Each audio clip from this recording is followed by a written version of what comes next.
Who was Medina Dixon? Who is Medina Dixon? My name is Medina Dixon, and I'm a former professional basketball player. On November 8th, 2021, I was watching ESPN when I saw the news crawl across the bottom of my screen. Medina Dixon had passed away at the age of 59.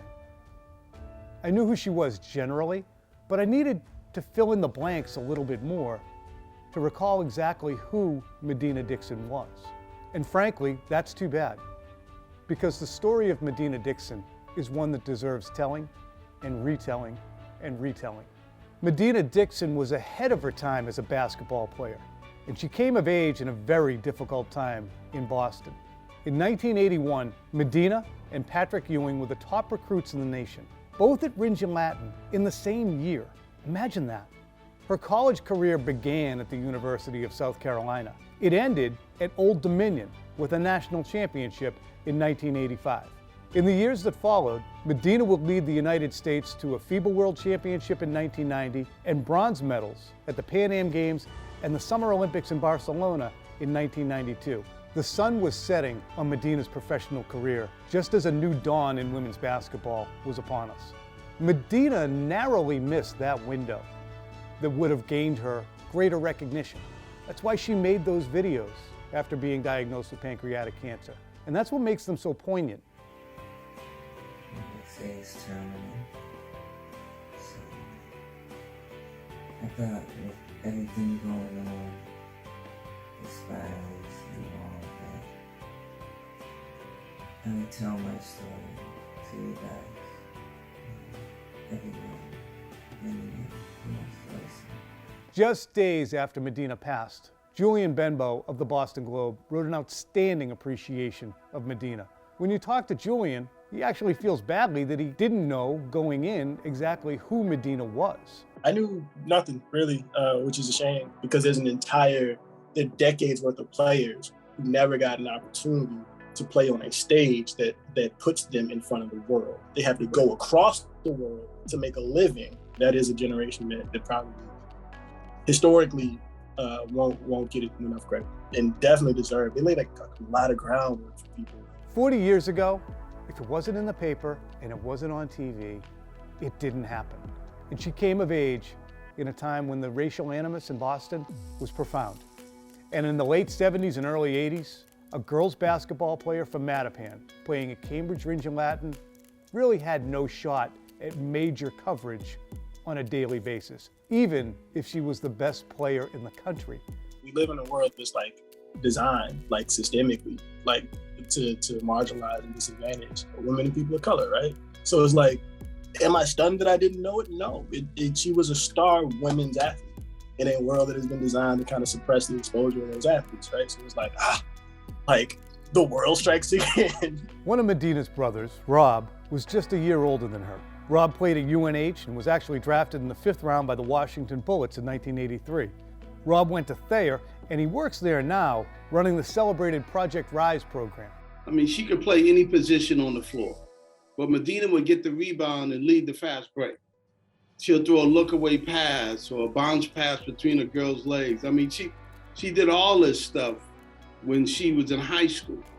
So you saw her potential, but you didn't know how far she could take it. A long, lanky, 6'3". Medina had a build like George Gervin, the Iceman. Actually, her nickname was Ice, or Ice Woman, but her game was a little bit more like Magic. You know, I don't want to say this comparison, and I was looking at some photos last night, but I saw her with a picture of Magic. And you know what? I said to myself when I looked at that picture, I was like, how fitting is that? Medina wasn't going in for any false modesty about her skills either. I was All-Scholastic, Player of the Year, MVP, I mean, just every award that you could think of, I received in high school.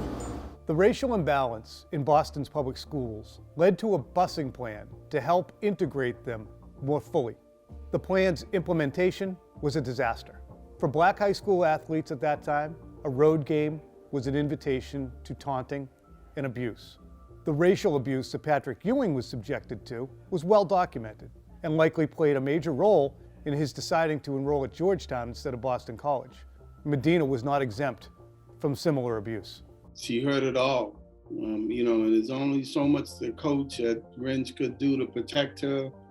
I mean, they were throwing the N-word around, the B-word around. And, for Pat, it was the same thing. I mean, I remember, a game at BC High, as a matter of fact, where, some racial slurs were thrown at him while he was at the free throw line. But that was the environment, man. That was the culture, I mean, we all had to go through that. And as you know, Boston didn't have a good reputation, still doesn't have a good reputation for, racial relations. So it was hard on those two, especially those two, because they got so much attention. It doesn't take a detective to figure out that the reason Medina didn't really experience widespread coverage was the suburban consumer wasn't ready to gobble up stories about girls basketball players from Mattapan and Cambridge Rindge Latin, even if they were superstars. I mean, it was a different time for women's sports. People weren't recognizing women's sports. But someone from Boston, born and raised, and representing the neighborhoods that she represented, I just thought the city should have done more for her. But she always, Medina was optimistic, man, always positive. And the one comment I remember her saying to me was, it's not going to prevent me from going where I want to go. But the opportunity to celebrate Medina is not past, it's still here. That name, Medina Dixon, should ring out way more than it does, just because of the historical context and how, you don't get to where we are without it, right? Thankfully, there were a lot of people who were still out telling the story, and that story got people. You know what I'm saying? So I was blessed in that way, and then I could kind of pass it along, and then you can pass it along, and then we can that's how you keep the name going. So who was Medina Dixon? Well, now you know. Pass it on.